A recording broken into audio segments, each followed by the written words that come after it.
en un instante las personas van a desaparecer. Ahora, hay 3 escuelas de interpretaciones y en este momento vamos a estudiar acerca de esta doctrina. La primera es la preterista, es la que dice que todo está en el pasado, todo se ha cumplido en el pasado. La segunda es la futurista, la contraria, que dice que todo lo que está en las profecías, Apocalipsis y Daniel está en el futuro. Y la tercera escuela de interpretación es la historicista. Esta escuela enseña que las profecías no están en el pasado ni en el futuro, sino que están cumpliéndose delante de nuestros propios ojos. Es increíble que en este momento la mayoría de las iglesias se están volviendo en el concepto preterista y todo lo ven en el pasado y ven algunas cositas en el futuro, pero muy lejano. Pero no están viendo la historia cumpliéndose delante de nuestras narices, de nuestros ojos. Y eso es contrario a las enseñanzas de la Escritura. Pero la Escritura nos dice que las profecías están cumpliéndose. Pero han pasado 160 años de lo que no se ha cumplido absolutamente nada. Eso es básicamente las 3 escuelas de interpretación. Ahora, déjenme hablar un poquito acerca de cómo surgen estas 3 escuelas. En el año 1517, ustedes saben, surge la Reforma. Martín Lutero se levanta en contra de la iglesia establecida, la iglesia de Roma, clava las 95 tesis, la justificación por la fe, y a partir de ese momento comienzan a surgir, obviamente, muchos nuevos estudiosos en contra de la iglesia católica. Esto obliga a la iglesia católica a defenderse como gato boca arriba de estas acusaciones. Y ustedes saben que la iglesia católica difícilmente puede defenderse bíblicamente. Así que ellos comienzan a buscar entre sus mejores teólogos y fundan un grupo que todos conocemos con el nombre de los jesuitas. Los jesuitas fueron fundados como un instrumento de antirreforma, o sea, para tratar de destruir la reforma, tratar de contestar las cosas y las preguntas de la reforma. Y entonces los estudiosos se enfrentaban a 3 básicas acusaciones de la reforma que iban en contra del Papa. 3. Número 1, que el Papa era el anticristo, lo que se encuentra en 1 de Juan 4:3 y Juan 2:18 y en Apocalipsis. Ellos dicen, tenemos que defender que el Papa no es el anticristo. Número 2, también tenemos que demostrar que el Papa no es el hombre de pecado de 2 de Tesalonicenses, donde habla acerca del surgimiento del misterio de iniquidad. Tenemos que demostrar que el Papa no es el hombre de pecado. Y número 3, tenemos que demostrar que el Papa no cumple las profecías de Daniel, especialmente las profecías de Daniel capítulo 9. No las cumple. Daniel 9:24 tampoco. Entonces vienen los jesuitas, y los jesuitas comienzan a estudiar la Biblia y dicen, ok, para poder eliminar esto, tenemos que decir que esto ya se cumplió. Y aquí surgen los contrarreforma, el grupo de los jesuitas, el grupo de los contrarreforma. Para empezar, el cardenal Robert Bellarmine, en 1442, él lidera a los jesuitas en Roma. Esto usted lo puede encontrar en la Historia Universal. Él fue el primero que empezó a atacar el principio de día por año que habían establecido algunos teólogos en esa época. Aunque no habían comprendido plenamente el libro de Daniel, hasta la llegada de Guillermo Miller, ya se acusaba al Papa de cumplir los 1260 años. Entonces, él empieza a atacar el principio de día por año, que se encuentra en la Escritura. Luego viene otro jesuita español, Francisco Rivera. Este va a ser muy importante, Francisco Rivera. Aprendas ese apellido, porque de vez en cuando lo vamos a encontrar. Francisco Rivera habló que las profecías de Apocalipsis y las profecías de Daniel se van a cumplir en un futuro lejano. Ya eso se le llamó el futurismo. Ahí nace él en la mente de un jesuita español, o sea, un católico español. Pero quiero que noten que todas estas interpretaciones son nuevas opciones para tratar de liberar al Papa de las acusaciones principales. Luego viene un señor que se llama Luis de Alcázar. En el 1613 él muere. Él defendió que las profecías ya se habían cumplido todas, y todas las aplicaron al pasado, y todas las profecías de Daniel, y todas las profecías de Apocalipsis, las profecías al rey de Asiria, y ese es el preterismo. Ahora, la entrada a la reforma de estas doctrinas llega con un señor llamado, un calvinista holandés, Hugo Grotius. Toma el futurismo de Francisco Rivera y de Alcázar, hizo un método de interpretación que más adelante llegó a ser el método favorito de interpretación. En 1826, Samuel R. Maitland, este era de la Iglesia Reformada de Inglaterra, un anglicano, arzobispo de Canterbury, él hizo un panfleto de 72 páginas en el que promovía las ideas del anticristo del cardenal Rivera, o sea, en el futuro. Ya tenemos la entrada del preterismo y del futurismo en la Iglesia, de la Iglesia Reformada. Pareciera ver que los católicos lo inician, pero solamente entre la Iglesia Católica. Eran las interpretaciones. Los protestantes no aceptaban nada que viniera de los católicos. Pero ahora ya tenemos protestantes que están introduciendo ideas que vienen de parte de la Iglesia Católica. Ahora, ¿por qué las hizo la Iglesia Católica? Recuerden, las hizo para defenderse como gato boca arriba. Estaban perdidos y comienzan a defenderse. La hicieron básicamente para contestar las preguntas que se habían hecho en contra del papado. Luego viene un señor, muchos clérigos protestantes a partir de ahí comienzan a darle propaganda a las ideas que habían venido de parte de Samuel Maitland, y entre eso está John Henry Newman, que era del movimiento de Oxford. Después viene Edward Irving, un ministro escocés presbiteriano, y surge el dispensacionalismo.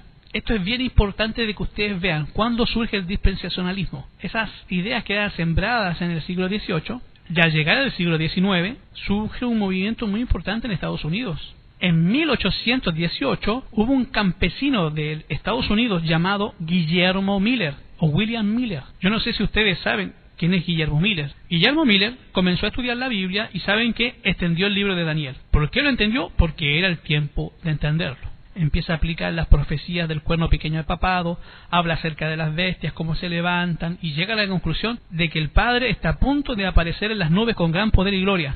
Cerca del año 1843, más adelante se cambió la fecha al año del 23 de octubre del año 1844. ¿Saben cuándo hizo público estas cosas, estas investigaciones? Pasaron 10 años. 10 años Guillermo Miller no dijo absolutamente nada acerca de sus investigaciones porque tenía miedo, aunque por dentro le decía, dilo a todo el mundo. Guillermo Miller no quería decir nada, estaba calladito estudiando. Era el único que sabía lo que había estudiado, no lo había compartido con nadie, hasta que por fin un día en un bosque se rinde delante del Padre y le dice, Padre, está bien, lo voy a decir, con tal de que alguien me invite a predicar. Lo invitan a predicar, se presenta y por fin predica delante de un grupo de 15, 16 personas, y ahí comienza el movimiento millerita, que a la postre se va a constituir en una de las más grandes escuelas de teología y en una de las más grandes interpretaciones de las Sagradas Escrituras, porque el Padre así lo dijo. ¿Cuál era la doctrina principal del movimiento millerita? La doctrina del movimiento millerita era la venida de Yahshua, el Mesías. Guillermo Miller también comenzó a enseñar el estado de los muertos, de acuerdo a las Escrituras, cuál es el estado de los muertos, dónde están, cómo es la muerte en sí, a diferencia de las varias iglesias que creen que el estado de los muertos, que al morir siguen vivas en la tierra, y la doctrina que conforman hoy la mayoría de las bases de las creencias de la mayoría de las iglesias. Pero quiero que ustedes entiendan que este señor, llamado Nelson Darby Jr., en 1828, que es exactamente el mismo año, en el año en que Guillermo Miller comenzó a predicar, se levanta este señor llamado Nelson Darby Jr., y él comienza a predicar el dispensacionalismo, o sea, el rapto secreto. Al mismo tiempo que Guillermo Miller comienza a predicar estas grandes doctrinas bíblicas, esta persona comienza a predicar el dispensacionalismo, la doctrina del rapto secreto. Es como una respuesta inmediata a la predicación de la verdad, sale esta predicación del dispensacionalismo o rapto secreto. Ahora, ¿qué enseña el dispensacionalismo de 1828? Número 1, divide la historia en 8 épocas. Por eso se llama dispensacionalismo o dispensaciones, en las cuales el Padre trató con los seres humanos de manera diferente. Por eso que entre los protestantes son la mayoría dispensacionalistas. Creen que el Padre ha cambiado el sistema de salvación. Por ejemplo, con los judíos era en base a las obras, y luego fue diferente, y hoy en día es en base a la gracia. O sea que Él ha ido cambiando. En base a las épocas ha tratado a los seres humanos. Esa idea es dispensacionalista y nació en el año 1828. También enseña que la venida del Señor se divide en 2 etapas. La primera etapa es una etapa invisible, y esa etapa invisible es el rapto secreto. Ahora, ¿por qué surge esta doctrina? Porque los protestantes tienen un problema. El problema es que los protestantes dicen creer en el principio básico de la Reforma, que es la sola Escritura. ¿Qué es la sola Escritura? Que nuestra doctrina se basa solamente en las Escrituras de la Biblia, a diferencia de la Iglesia Católica. La Iglesia Católica cree que sí, se basan en la Escritura, también se basan en la tradición. Es por eso que tú te encuentras en la Iglesia Católica con tremendos problemas. Por ejemplo, si estamos en un funeral y dentro de una catedral, entonces el sacerdote dice en medio de la misa a los familiares, dice, ella ya goza de la presencia de los ángeles, ya está contemplando el rostro de Jesús, ya está en un lugar mejor, dando a entender que la persona que se había muerto ya estaba en el cielo. La mandó al cielo y está viendo a los ángeles cantar, toda bien feliz. O sea, si la muertita está en el cielo, en la presencia de Dios, entonces ¿para qué resucita? Si está en el cielo, ¿para qué va a resucitar? Entonces los católicos, tú los enfrentas y ellos dicen, bueno, pues es que los llevas a la Biblia, en el cual dice que los muertos en Cristo resucitarán primero, y le presentan la doctrina acerca de la venida de Yahshua, el Mesías, y ellos te dicen, sí, pero también yo creo lo que dice el Papa. Y ahora sí ya no les puede hacer nada, porque ellos tienen las dos creencias, creen en lo que dice el Papa y creen en lo que dice la Biblia. Y a veces dicen, bueno, es que cuando el Papa dice, el Papa tiene razón. El Papa tiene razón sobre lo que la Biblia dice, desde el punto de vista católico. Aunque un católico te diga, mira, fíjate, cuando un católico te dice, yo creo en la Biblia, Es que ellos no creen igual en la Biblia que nosotros.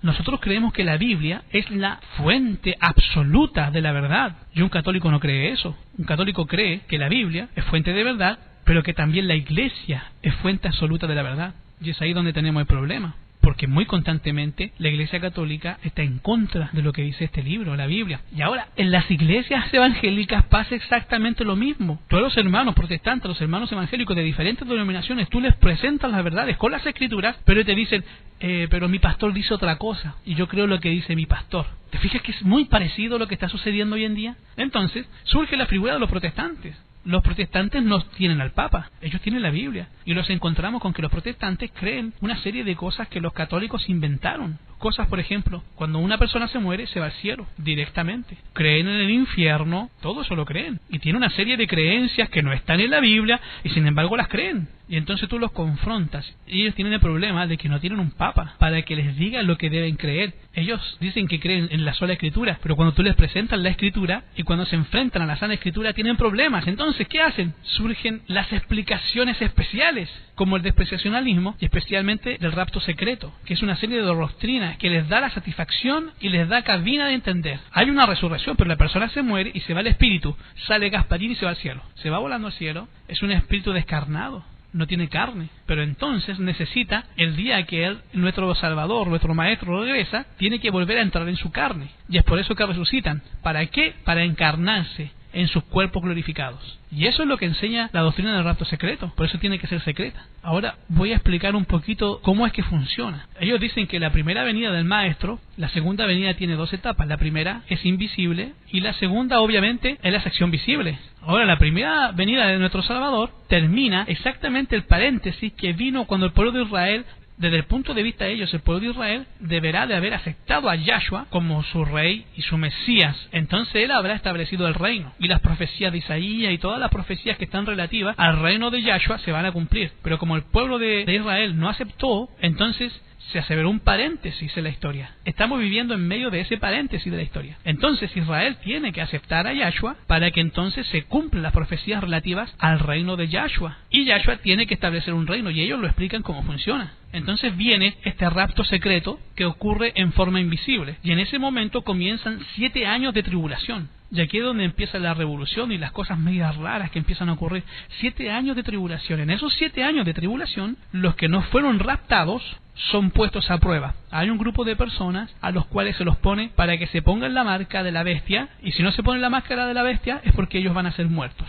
Hay un grupo de personas que se niegan a ponerse la marca de la bestia. Y esas personas se pueden salvar si no se llegan a poner la marca de la bestia. En pocas palabras, la persona que cree en el rapto dice, ok, si yo no me pongo la marca de la bestia, pues a lo mejor no me voy al cielo en el rapto, porque estoy haciendo mal, porque soy fornicario, soy avaro, soy una persona malvada, me la paso en fiestas, en pachanga. Y finalmente viene el Padre y se lleva a todo el mundo. Y cuando yo veo que ocurre eso, yo me di cuenta que era verdad. Entonces todavía tengo 7 años de chance, 7 años de suerte, de arrepentimiento. O sea, yo veo que el Padre viene, se lleva a algunas personas, me doy cuenta de eso. O sea, Él me da la oportunidad de 7 años para cambiar. Y como quiera me salgo igual. Entonces, bueno, voy a tener 7 años de chance. Entonces, ¿qué me interesa a mí ahora? Seguir las Escrituras, aprender la Biblia. Voy a tener 7 años de arrepentirme. En cambio tú te la pasas pegado estudiando las Escrituras, orando, buscando un ayuno, una oración, y no la pasas bien. Si estuviste 40 años dándote golpes de pecho, y yo estuve nada más 7 años dándome golpes de pecho, y con eso me salvo. Por eso es que el mundo anglosajón, el mundo de Europa, tú los ves que viven en fiesta, que van a la iglesia, jajaja, yo creo en Jesús, pero no tienen prisa en arreglar su vida. ¿Por qué? Porque creen en el rapto secreto, porque van a tener 7 años de suerte, 7 años de poder arrepentirse. El rapto secreto es una doctrina que te enseña que los seres humanos van a tener su oportunidad, su examen. Los vamos a dar un examen posterior. Si no pasamos el primero, pasamos el segundo. Les van a dar un examen extraordinario. Los que pasaron, para que pasen, que sepan. Bueno, esa es la idea. Y estos 7 años de tribulación terminan con la aparición de Yahshua, el Mesías, en gloria y majestad. Pero la Biblia enseña claramente en los versículos en que aparece en gloria y majestad. ¿Cómo explica la gente del rapto eso? Ellos dicen, sí, es que hay una venida en gloria y majestad donde Él aparece con gran poder y obviamente la batalla del Armagedón, pero todo eso ocurre después de los 7 años de tribulación. Y ahí aparecen las plagas, termina con la batalla de Armagedón, donde aparece Yahshua, y obviamente ahí toda la gente se maravilla y Él establece su reino, que nunca jamás va a ser corrompido.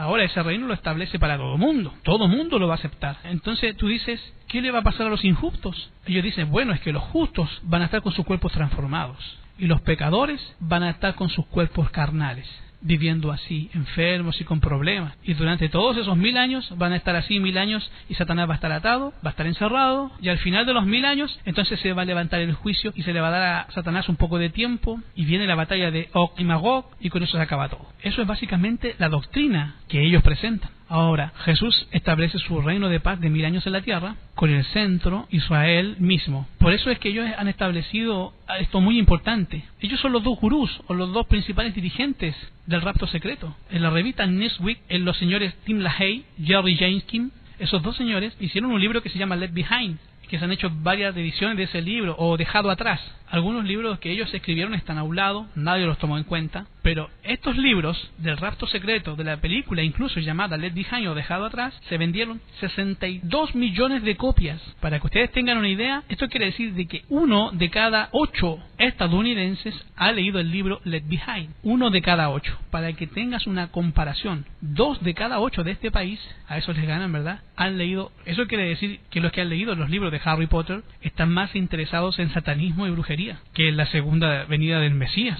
Bueno, en la revista Newsweek se publicó una estadística que se le hace una serie de preguntas a los norteamericanos. Se les pregunta, ¿cuántos creen en el rapto secreto? El 55% de los habitantes de Estados Unidos, más de la mitad, dijeron que creen en el rapto secreto. Esto es el 55% de los habitantes de Estados Unidos. El 74% dijeron que creen en el diablo, o sea, creen que Satanás por lo menos existe, el 74%, y el 17%, que es muy poquito, menos del 20%, creen que estamos viviendo en el fin del tiempo. Aunque usted no lo crea, los habitantes de Estados Unidos no creen que estamos viviendo el fin del mundo. Ahora, en la Ciudad de México, los mexicanos sienten que está pasando algo raro, pero no les interesa o no los conmueven. Es por esta razón que nuestro ministerio se esfuerza en predicar acerca de los acontecimientos finales, y las 3 doctrinas fundamentales de nuestro ministerio son la venida de Yahshua el Mesías en gloria y majestad, con poder y gloria, y que todo ojo le verá. La segunda doctrina que nosotros predicamos es acerca del Shabbat como día de reposo y como señal. Y la tercera doctrina fundamental predicamos que el estado de los muertos. Las personas están en un estadio de inconsciencia cuando mueren, según el libro de Eclesiastés capítulo 9, versículo 5 en adelante. Estas son las cosas que predicamos nosotros y las doctrinas que predicamos, que marcan una gran diferencia con las demás denominaciones. Y es bien importante que nosotros entendamos estas doctrinas para que podamos enfrentar este tipo de doctrinas como el del rapto secreto, en las cuales se han distorsionado las verdades proféticas. Lo primero, acerca del estado de los muertos. Obviamente, explica muchas cosas de las ideas falsas del rapto secreto. Vamos a ver una de ellas. ¿Por qué ellos creen que el rapto va a existir? Ellos dicen que el rapto va a ocurrir, así como desapareció Enoch, y lo llevan a Génesis 5, capítulo 22. Dice en la Biblia en Génesis capítulo 5, 22, después de que engendró a Matusalem de 300 años, y que dice la Biblia que pasó, y desapareció. ¿Y cómo desapareció? Pues iba un día caminando Enoch y de pronto desaparece. ¿Y por qué desapareció? ¿Qué dice la Biblia que pasó con él? Y ellos dicen, esa es la doctrina del rapto, fue raptado, desapareció. Segunda de Reyes 2:11 dice, y aconteció que mientras ellos iban andando y hablando, he aquí apareció un carro de fuego. Aparecen y desaparecen, aparecen y desaparecen. Y caballos de fuego que separó a los dos. ¿A quiénes separó? A Elías y a Eliseo, que iban caminando juntos. Los separó. A uno lo arrebató el Señor y se lo llevó, y al otro los dejó. Y Elías subió al cielo en un torbellino. Lo vio Eliseo, y eso lo vio porque lo pidió, porque de otra manera no lo hubiera visto. Y clamó, Padre mío, los carros de Israel y su gente a caballo. Y no lo vio más. Entonces tomó sus vestidos y los rasgó en 2 pedazos. Ellos dicen, así es como ocurre el rapto. Esas son las doctrinas del rapto que demuestran que el Padre, cuando viene por los justos, se los lleva de repente. Los toma y ¡pum!, se desaparece. Ahora, esa doctrina de que aparecen y se los llevan rápido, la sustentan con los días de Noé. Porque en el capítulo 24 de Mateo, versículo 37 al 42 dice, mas como en los días de Noé, así será la venida del Hijo del Hombre. Porque como los días antes del diluvio estaban comiendo, fíjense. Miren, la gente está como hoy en día. Salen a la calle, están comiendo, están en el restaurante. Toda la gente anda bien campante como si nada pasara. Bebiendo, casándose, dándose en casamiento, hasta el día en que Noé entró en el arca y no entendieron hasta que vino el diluvio y se los llevó a a todos. Así será también la venida del Hijo del Hombre. Entonces, fíjate, estarán dos en el campo, el uno será tomado, así como Elías y Eliseo, el uno será tomado y el otro va a ser dejado. Dos mujeres estarán moliendo en un molino, la una será tomada y la otra será dejada. Velad pues, porque no sabéis a qué hora ha de venir vuestro Señor. Ahí está. El capítulo de San Mateo 24 te presenta la venida del Señor Jesús, invisible, como cuando se llevó a Enoc, como cuando se llevó a Elías, invisible. Y entonces surge el libro Left Behind. Y cuando uno los enfrenta y les dice, bueno, Primera de Tesalonicenses capítulo 4, 16 dice que desciende con aclamación, con voz de arcángel desde el cielo, y los muertos en Cristo resucitan primero. Entonces ellos te contestan y te dicen, bueno, lo que pasa es que eso es espiritual. Las personas que se van a salvar ven eso, pero los demás no lo pueden ver. Eso es como cuando una persona se muere, nadie lo ve. Es como el túnel de luz. Y ellos escuchan la voz que está en el cielo, nadie lo puede ver. Hasta vienen los demonios y se los llevan a los que van al infierno.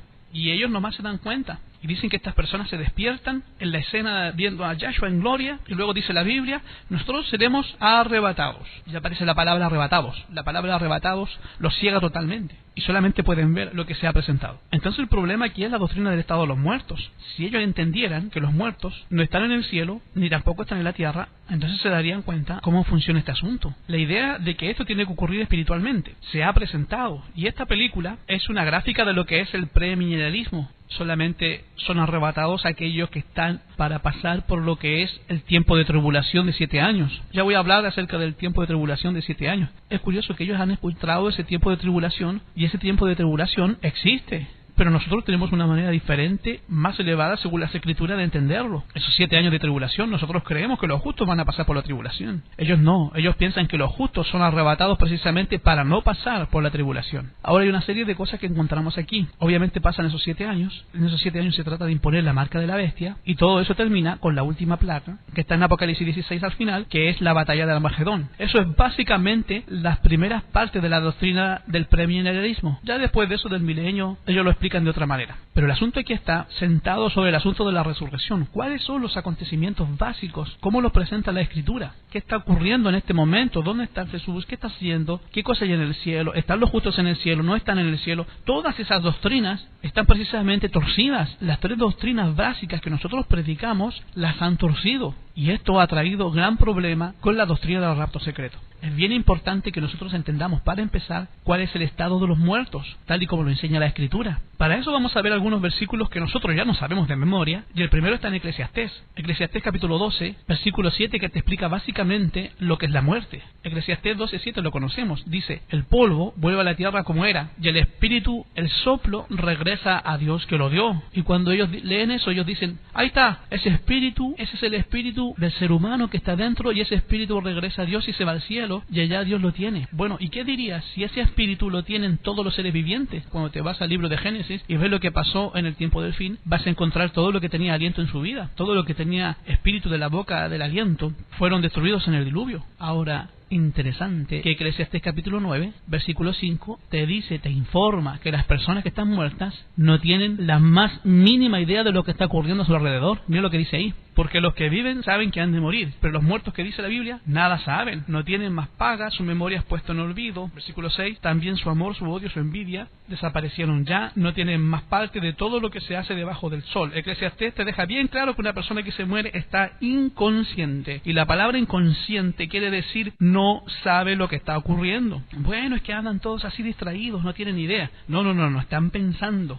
Ellos dicen, no, es que inconsciente y pensar es otra cosa. Bueno, pues vamos a Salmos. Salmo 146, versículo 4. Cuando te vas a Salmo 146, versículo 4, el salmista te lo dice claramente. Dice ahí, sale su aliento en el momento de la muerte, cuando sale el soplo. Vuelve a la tierra, como dijo Eclesiastés 12:7, vuelve a la tierra. En ese mismo día, ¿qué dice? Deja de pensar. Creo que la Biblia es bastante clara y lo dice bastante claro. Salmo 146:4 te dice claramente, ese día deja de pensar. Me encanta ese versículo porque es bastante claro. No piensa.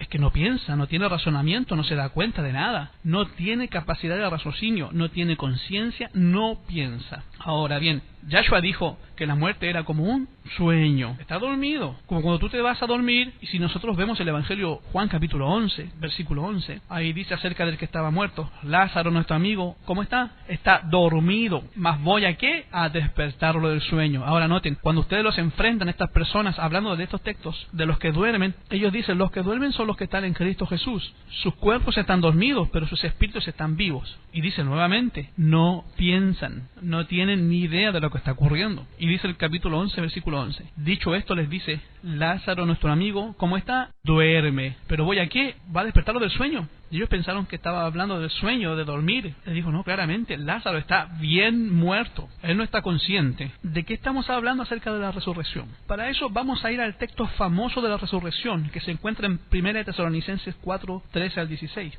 Y quiero que ustedes tengan una pintura del cuadro. Dicen ahí: pero no queremos, hermanos, que ignoréis acerca de los que duermen. Están dormidos. Ya vimos que estar dormido es estar inconsciente. Los justos están inconscientes, están dormidos. Para que no os entristezcáis como los demás, que no tienen esperanza. Porque si creemos, le pedimos al Señor: Señor, dame una ilustración. ¿Cómo qué? ¿Cómo qué cosa es la resurrección? Entonces, Yahshua te lleva a una resurrección para explicarte cómo va a ser la resurrección. ¿A qué resurrección te lleva? Te lleva a la del mismo. Mira lo que dice él: porque si creemos y resucitó de la misma manera, veamos lo que él dijo de su resurrección. Para eso vamos a leer Juan 20, 11. Fíjate, en San Juan 20, capítulo 11, dijo: pero María estaba afuera llorando, lo ven, y nos vamos hasta el versículo 17. Juan 20, 17, esta es la resurrección de Yahshua, el Mesías.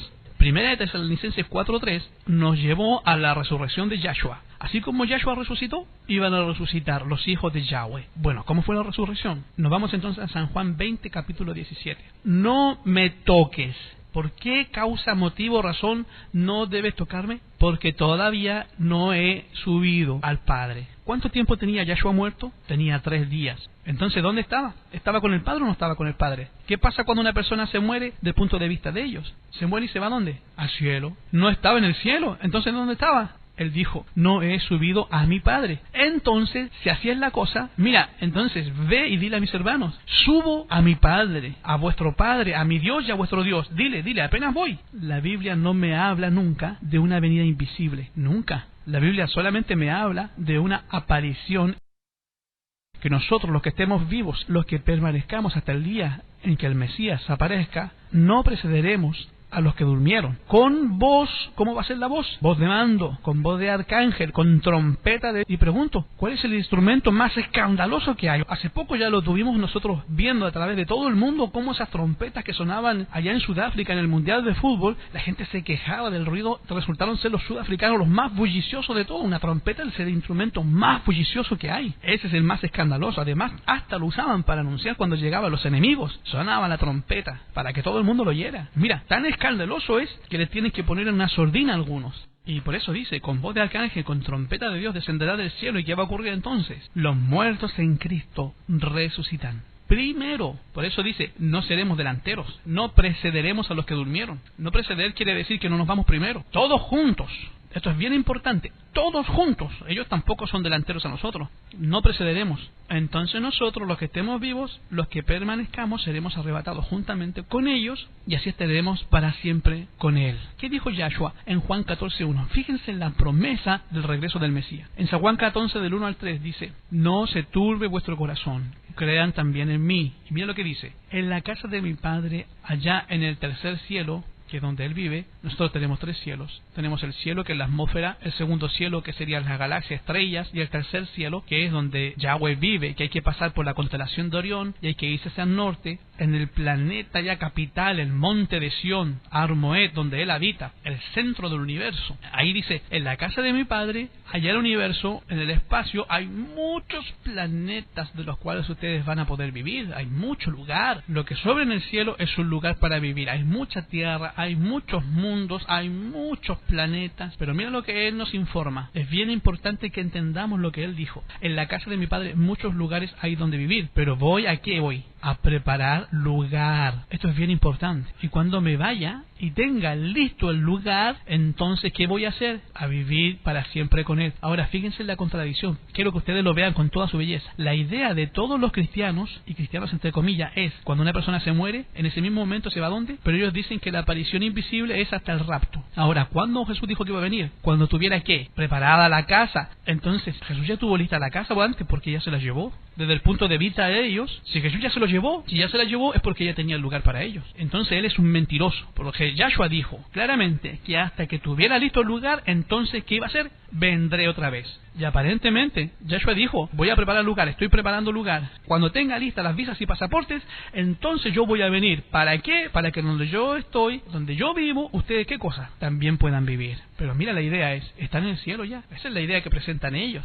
Quiero que noten cómo estas doctrinas contradicen la misma promesa de Yahshua al regresar. Él dijo, me voy al cielo, me voy a preparar lugar, y hasta que tenga listo el lugar, entonces los voy a llevar. Y es más, voy a venir para llevármelos. Los viene a buscar. Entonces, si Él ya se los hubiera llevado, si Él ya hubieran desaparecido, no tendría el objetivo de venir para que les den el cuerpo que no tienen. Pero no, en la promesa, Él deja claramente establecido que cuando Él venga, Él viene a llevarlos. ¿Por qué? Porque no había lugar. Y va a venir hasta que haya lugar. Básicamente, ese versículo. Entonces, esta doctrina es una falacia sacada totalmente de la mente de alguien que está tratando de explicar lo que no se puede explicar. Una creencia nacida no en la Biblia, sino en el paganismo dentro de la Iglesia Católica, y que no la quieren rechazar. ¿Por qué no la quieren rechazar? Porque a Satanás le gusta hacer creer a la gente que no tienen que prepararse. Ese es el engaño más astuto de Satanás. Es que la gente le dé largas a la decisión, que no tome la decisión ahora, porque 7 años, chance, y vas a tener un examen extraordinario. Nunca fuiste a la iglesia, nunca hiciste nada bueno, te mueres, llamas a sacerdote para que te dé la extrema unción y te salvas. O si no, te hacen un montón de novenarios, un montón de misas y te salvas. Si fuiste muy bueno, te vas al cielo, si fuiste muy malo, te vas al infierno. Si fuiste más o menos, pues te vas al purgatorio. Pues ya no, porque llegó el Papa y dijo que ya no existe el purgatorio. O sea que la doctrina del purgatorio, el mismo Papa la abolió. Ya no, se llenó, se cerró el cupo en el purgatorio. Entonces, increíble. Y es increíble que los católicos, el Papa les dice, ¿saben qué? No existe el purgatorio. Ah, pues está bueno, sí. Oye, casi 1500 años de creer que existía y nadie dijo nada. No dicen nada. Eso es el colmo de la ceguera, de no tener, ni por ende, no entender lo que les enseña la Sagrada Escritura. No tienen la más mínima idea de lo que es su creencia. Llega el Papa y dice, no hay purgatorio. Pues ya dejaron sin trabajo a la Virgen María, porque siglos estuvo encargada del purgatorio. Y ahora la recesión afectó hasta el cielo, porque ya ni trabajo ni en el cielo. Hasta la pobre Virgen se quedó sin trabajo. Pero fíjate, esas ideas, ellos dicen, ok, la segunda oportunidad, te mueres y el Padre te puede sacar del infierno, te puede sacar del purgatorio. Si te portaste más o menos, te puede salvar. La idea de la gente, no te tienes que arrepentir, aún muerto te puede salvar. Y luego vienen los de la reencarnación, y que es otro tema, pero que dicen que te mueres y te reencarnas, te mueres y te reencargas, no te fue bien, te mueres y te reencarnas en otra persona, y otra, y son infinitas reencarnaciones. Tienes un montón de oportunidades para equivocarte y seguir, contrario a lo que dice la Escritura en el libro de Hebreos. Y dice el libro de Hebreos, de la manera que está establecido para los hombres, que mueran una sola vez, y después, ¿sabes qué? El juicio, y no hay otra, sola una, y no hay otra forma. Entonces vienen los protestantes y le dicen, no, eso está muy drástico, no. Entonces surge el rapto secreto. ¿Y qué te enseña el rapto secreto? Que puedes vivir dándole rienda suelta a tu vida, y de repente viene el rapto secreto y que se va a ir medio mundo, pues entonces tienes 7 años para arrepentirte. O sea, no pasaste el examen por la buena, entonces lo pasas en extraordinario. Tienes otra oportunidad. Eso es lo que dicen ellos. Esas ideas. Voy a preparar lugar.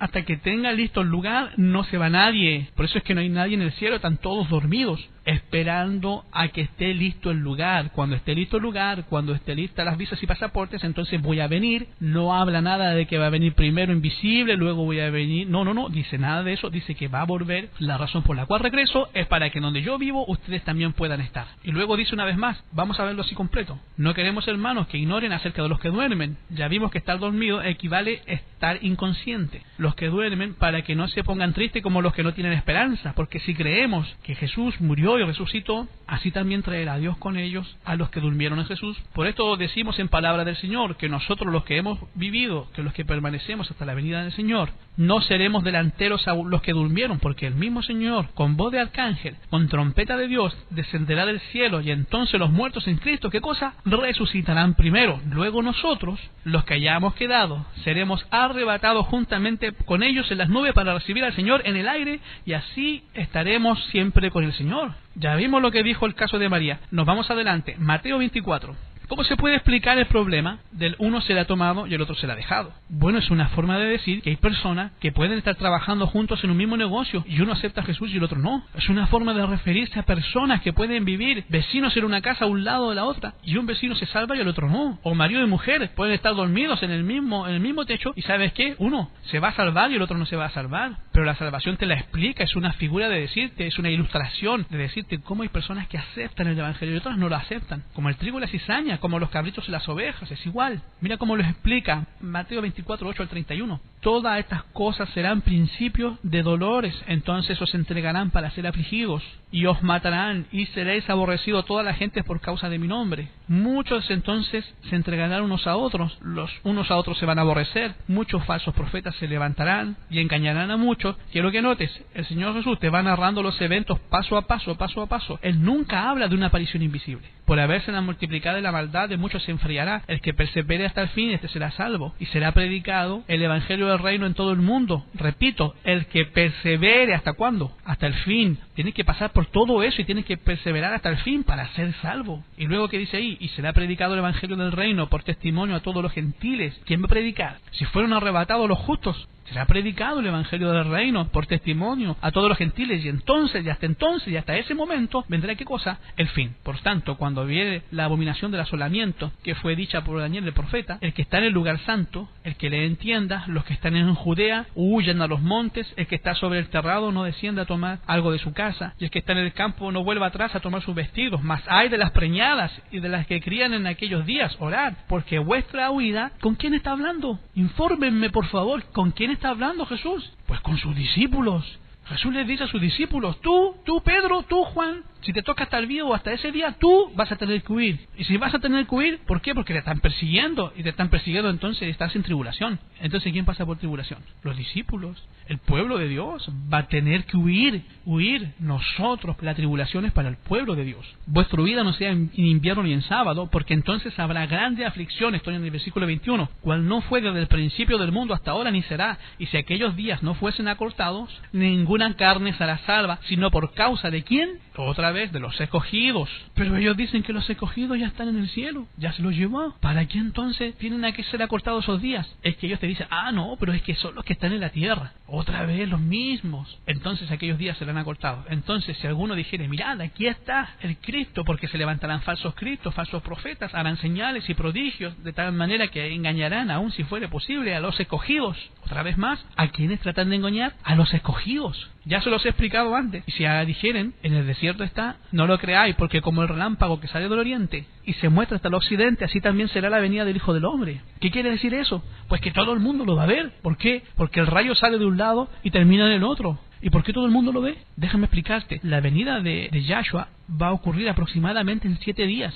O sea que en todo ese tiempo, toda la gente, unos los van a ver de día como una nubecita y otros los van a ver de noche como una estrella que se está acercando. Todos los van a ver. ¿Por qué? Porque se muestra en oriente y en el occidente. Por eso toma la ilustración del rayo, del relámpago que se muestra de un lado a otro. Ahora sigue leyendo. Dice ahí, 28. Porque donde quiera que estuviera el cuerpo muerto, ahí se juntan las águilas. Luego, después de la aflicción de aquellos días, el sol se oscurece, la luna no da su lumbre, las estrellas caen del cielo. Entonces se muestra la señal del Hijo del Hombre en el cielo. Entonces lamentan ¿quiénes? ¿Por qué? Entonces no tuvo nada de oculto, todo el mundo lo está viendo. ¿Cómo la Biblia no habla de una aparición, de una venida invisible y luego la aparición? Solamente te habla acerca de la aparición. Dice el sol se oscurece, todo eso ocurre, se muestra la señal del Hijo del Hombre en el cielo, lamentan todas las naciones de la tierra, verán al Hijo del Hombre que vendrá sobre las nubes del cielo con grande poder y gloria, enviará a sus ángeles con gran voz de trompeta, juntará a los escogidos de los 4 vientos de un cabo del cielo hasta el otro, y entonces surge el punto. ¿Cuándo aparece aparecen las trompetas en Mateo 24. ¿Cuándo aparecen? ¿Dónde? En el versículo 31, hasta que los ángeles van y juntan a los escogidos. ¿En dónde aparecieron las trompetas? En Primera de Tesalonicenses. Ellos dicen, es que esa nada más las escuchan los justos. Bueno, esas son las mismas de acá. Yo estoy viendo que la están oyendo todas las naciones de la tierra. ¿Te das cuenta cómo se desmoronan las doctrinas cuando no tienen una base bíblica? Te la presentan de un lado, te agarran un pedacito, otro pedacito, te pueden construir la doctrina que se les ocurra. Por eso es bien importante tomar toda la doctrina tal cual y como está.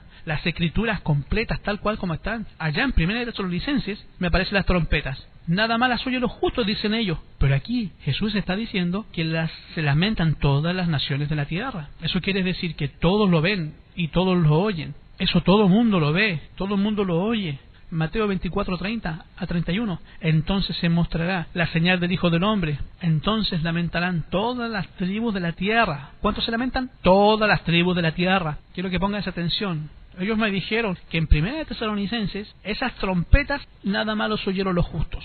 Bueno, veamos quiénes. Se muestra la señal del Hijo del Hombre en el cielo. Entonces lamentan quiénes. Todas las naciones de la tierra, todo mundo, los malos y los buenos. Y verán al Hijo del Hombre que vendrá. ¿Qué dijo? Verán. ¿Quiénes lo ven? Todas las naciones de la tierra. Verán al Hijo del Hombre que vendrá sobre las nubes del cielo con grande poder y gloria y enviará a sus ángeles con gran voz de trompeta. Las mismas trompetas que ellos dijeron que no las oían, y juntarán a sus escogidos de los cuatro vientos de un cabo del cielo. ¿Hasta dónde? Pues hasta el final de todos los eventos. Por eso es bien importante leer todos los versículos juntos. He aquí, viene con las nubes. ¿Y cuánto lo van a ver? Todo ojo le verá. Incluso va a haber un grupo de personas que lo va a ver. ¿Quiénes son ese grupo de personas que lo va a ver? ¿Quiénes son? Los que le traspasaron. Esos son los que fueron encargados en la crucifixión de Jesús. Acuérdense lo que les dijo en la crucifixión. ¿Dónde está ese versículo? Mateo 26, 63. Yahshua les dijo, respondiendo el pontífice, le dijo, te conjuro por el Dios viviente que nos digas si eres tú el Cristo, Hijo de Dios. Jesús le dijo, tú lo has dicho. Y aún os digo que desde ahora habéis de ver al Hijo del Hombre sentado a la diestra de la potencia de Dios, y que viene, ¿y dónde viene? En las nubes del cielo. Ahora, ¿quiénes son también los que nos van a ver? Los que le traspasaron. Para eso quiero que tú vayas al libro de Daniel, capítulo 12. Dice Daniel, capítulo 12, del 1 al 3. En aquel tiempo se levantará Miguel, el gran príncipe que está a favor de los hijos de tu pueblo, y será tiempo de angustia, una vez más, cual nunca fue desde que hubo gente hasta entonces, pero en aquel tiempo serán libertados, ¿quién? Tu pueblo. Noten, una vez más, el profeta Daniel habla de la angustia y te hace ver que la angustia viene y que durante la angustia el pueblo de Dios es libertado. Pero te hace entender que el pueblo de Dios pasa por la angustia. Dice allí, todos los que se hallaron escritos y muchos de los que duermen en el polvo de la tierra serán, ¿qué dijo? Despertados. Ahora, ¿quiénes son despertados? ¿En dónde se encontraban, hermanos? ¿En el cielo o dónde estaban? En el polvo de la tierra, así como Yahshua murió y resucitó. Nota cómo la Biblia es una constante. Te informa Daniel, te lo informa el profeta Isaías, te lo informa Malaquías, te lo informa Apocalipsis, te lo informa Mateo, Lucas, Marcos, te lo informa Juan, Tesalonicenses.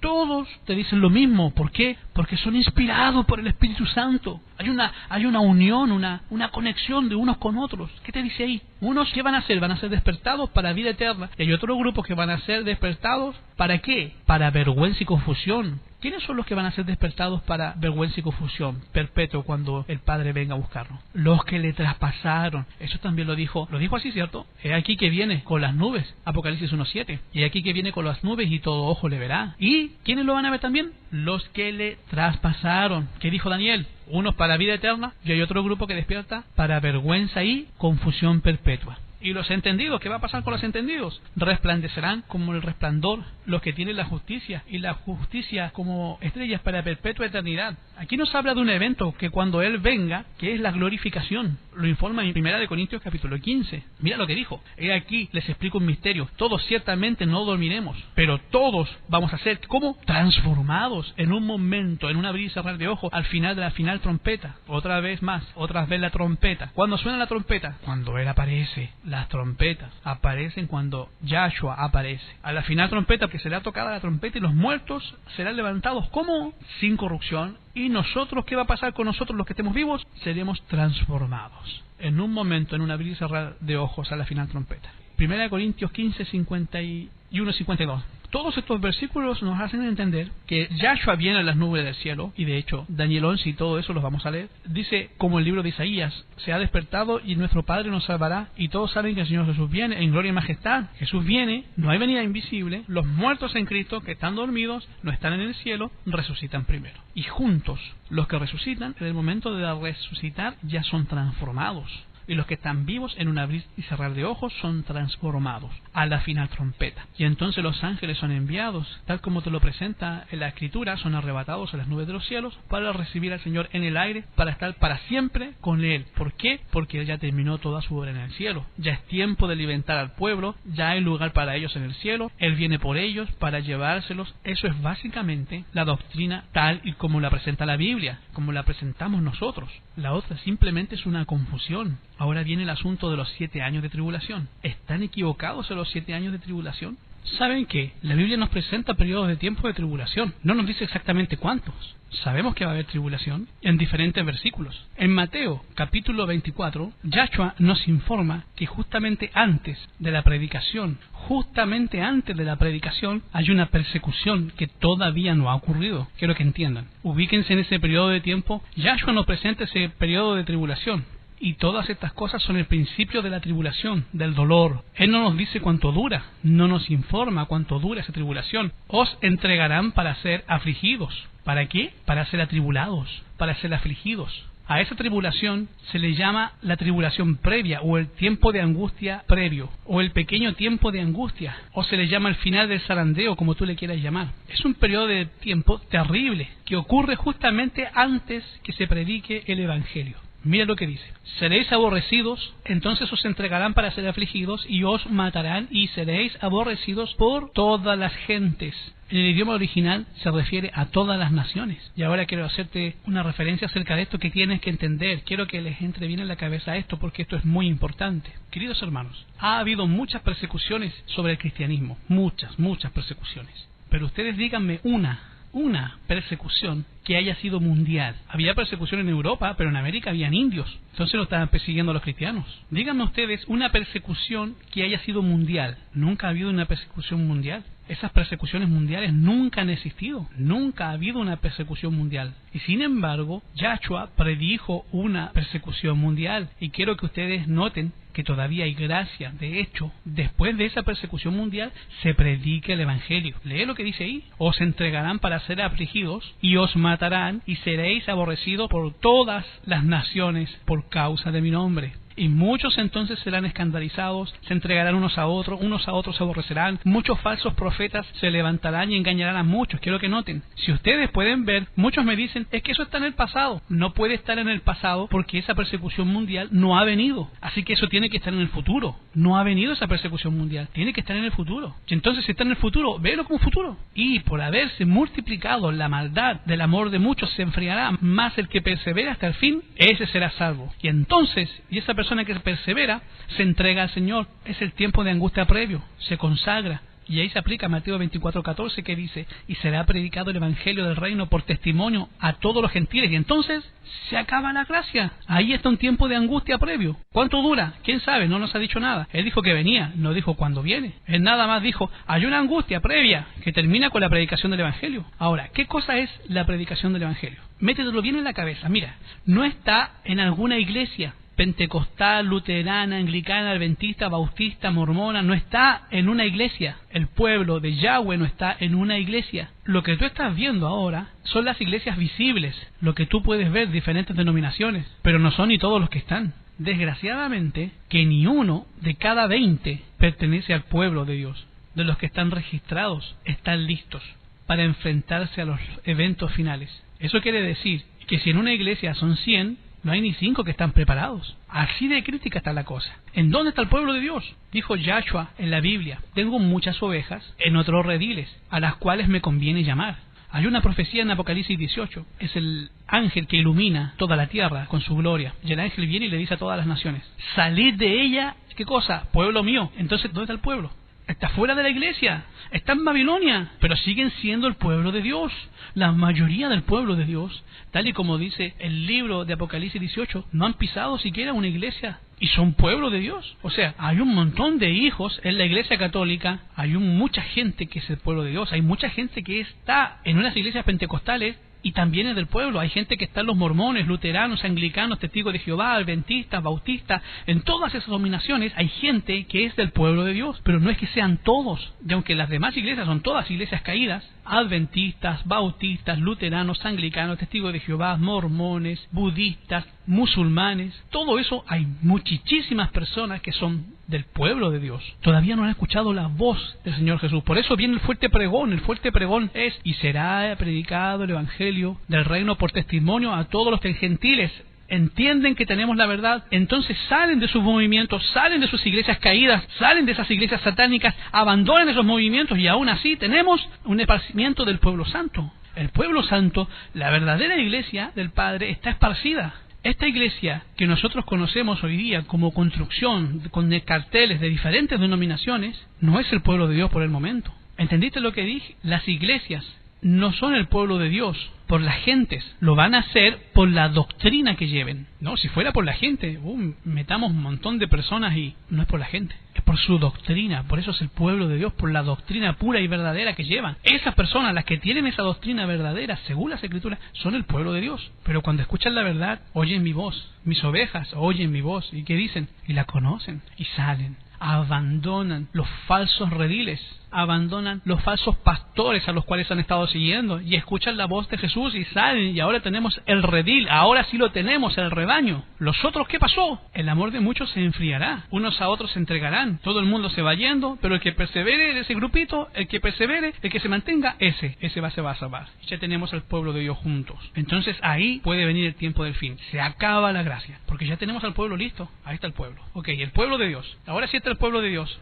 Muchos eran bautistas, ahora ya no son bautistas. Muchos eran anglicanos, ya no lo son. Muchos eran mormones, testigos de Jehová, adventistas, ya no lo son. ¿Hasta cuándo? Hasta que vino la crisis final. Hasta que vino el sellamiento, ¡pum!, se acaba. Noten, crisis antes. Y esa crisis termina en cuando el pueblo de Yahweh se junta. Cuando el pueblo que está distribuido se acaba, ahí termina exactamente esa crisis. Ahí se acaba la crisis. Y entonces comienza la segunda parte de la crisis, del tiempo de angustia. Mira lo que dice ahí. Entonces vendrá el fin. Estamos en el versículo 14 y dice: entonces, por tanto, versículo 15, cuando viereis la abominación del asolamiento que fue dicha por Daniel el profeta, que está en el lugar santo, que es la famosa ley dominical. Cuando venga la ley dominical, ahora sí, córrele. La ley dominical nacional para esa señal para abandonar las grandes ciudades. Hoy en Estados Unidos se está decretando, pronto se está decretando ley marcial, y salir de esos lugares y irse a pueblos apartados, escondites en los lugares desolados, en los desiertos, en las montañas o en los campos de la tierra. ¿Y qué dijo? Cuando veas la abominación del asolamiento que fue dicha por Daniel el profeta, que están los que están en el lugar santo, el que le entienda, entonces los que están en Judea huyan a los montes, no descienda a buscar algo a su casa. El que está en el campo no vuelva atrás a tomar su vestido. Ay de las preñadas, ay de las que crían en esos días, orad, porque vuestra vida no sea en invierno ni en sábado, porque habrá entonces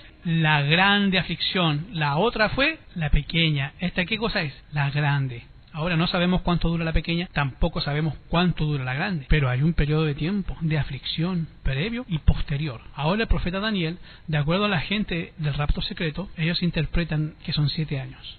Ellos dicen, en 7 años de tribulación, pero por eso no pasa el pueblo de Dios, así que no nos preocupemos. Pero déjame informarte que la tribulación pasa al pueblo de Dios. Y son 7 años, y es verdad, son 7 años. Pero como quiera, el pueblo de Dios la pasa. ¿En qué se basan ellos para decirte que el pueblo de Dios pasa por eso? Te voy a llevar al texto que ocupan ellos para decir que ellos pasan por esa gran aflicción. Ellos te llevan a Daniel, capítulo 12. Y ellos dicen una realidad, La realidad es que Daniel 12 comienza desde el capítulo 10, y todos los acontecimientos de Daniel 10 y 11 son literales. ¿Qué te estoy diciendo? Que los acontecimientos de Daniel 10 y 11 son literales. A diferencia de los otros capítulos, donde el lenguaje es cuernos, bestias que vuelan, dragones y cuernos que crecen y que se van contra el cielo y puras cosas así medias fantasiosas. Daniel 11 te habla de reyes literales, te habla del rey del norte, del rey del sur, una guerra, 4 reyes de Persia, 4 reyes de Grecia. ¿Te menciona Grecia? No te lo menciona. Vientre de bronce, no te lo menciona así. No te lo menciona con un leopardo de 4 cabezas. No te lo menciona así. No te lo menciona como un carnero de macho cabrío con un cuerno maravilloso. No te lo menciona así, que se le rompe. No, te dice Grecia. Cuando te habla de Grecia, viene el rey de Grecia. Y después que se muera van a surgir 4 reyes, 4 reinos. No te mencionó 4 cuernos, ni te mencionó 4 cabezas, ni 4 alas. 4 reyes, literal, literal, literal. Y llegas a Daniel 12 y los acontecimientos que el ángel describe, se va a levantar Miguel y va a ser tiempo de angustia. No es simbólico el tiempo de angustia, es verdadero. Van a ser despertados los que están dormidos, literalmente nos vamos a despertar. Los que están anotados en el libro y los que están vivos van a resplandecer, porque van a ser glorificados y unificados literalmente. Entonces llegan a estos puntos. Y oí al varón vestido de lienzo que estaba sobre las aguas del río, el cual alzó su diestra y su siniestra al cielo y juró por el viviente de los siglos que sería por tiempo, y la mitad de eso, ¿cuánto tiempo es? Esos 3 años y medio. Y ellos dice, esos 1260 días, ¿a partir de cuándo comienza ese tiempo de angustia, tiempo que lamentar? ¿Cuándo se acabe el esparcimiento de las ciudades del pueblo santo? ¿Qué cosa es eso? El esparcimiento del pueblo santo. ¿Qué te viene a la cabeza? ¿Qué es el esparcimiento del escuadrón del pueblo santo? En este momento, el pueblo santo, ¿dónde está? Está esparcido. ¿Cuándo se acaba eso? Cuando viene el sellamiento. ¿A partir de cuándo empieza el tiempo y medio tiempo? Cuando se acaba el esparcimiento del escuadrón del pueblo santo. 3 años y medio. Y luego ellos te dicen, y hay otro tiempo de 3 años y medio, abajo. Y desde el tiempo en que fue quitado el continuo, habrá 1290 días. Y si ponemos quitar el continuo como el momento en que empieza la persecución de la iglesia, o si ponemos como la ley dominical a partir de ahí, tenemos otros 3 años y medio. Y 3 años y medio más 3 años y medio, ¿cuánto da? 7 años. Ahí están tus 7 años de tribulación. Por eso es que esta gente no está tan descabellada, porque dicen, estos 7 años de tribulación, vienen las plagas, viene un montón de cosas y bla bla bla bla bla bla bla. El pueblo de Dios no pasa por ellas porque son arrebatados en forma invisible. Y los demás tienen este tiempo pues, de gracia para arrepentir. Pero si lo ponen a la luz de la palabra realmente, si esta cosa viniera así, podríamos decir que los 3 primeros años sí son tiempos de gracia, pero los otros 3 ya no hay gracia. Y que el pueblo de Dios pasa por ello, desde que se inicia hasta que termina. Ahora, 1260 días ha sido siempre el periodo de persecución. Y lo único que yo quiero decirte a partir de este momento es, ¿por qué surge la doctrina del rapto secreto?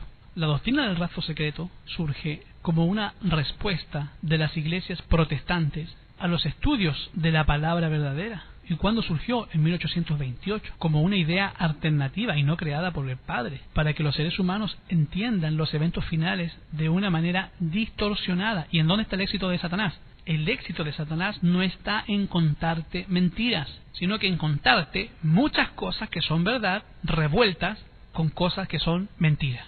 Nosotros como ministerio debemos de tener bien claro el concepto, cómo viene el Padre, y no sabemos cuándo exactamente viene, pero que tenemos que estar conscientes de que muchas cosas que ellos nos van a decir van a tener el respaldo, ¿dónde? En la Biblia. Por eso nosotros debemos de estar apercibidos y saber bien, queridos hermanos, nosotros como ministerio, los que seguimos la palabra de Yahweh, creemos en el tiempo de tribulación. Sí creemos. No decimos que son 7 años, pero sí creemos en la tribulación. Creemos que hay una tribulación previa, creemos que hay una tribulación posterior. Y no sabemos cuánto dura, pero sabemos que ese tiempo de tribulación, a diferencia de ellos, el pueblo de Dios le va a tocar pasar por ello.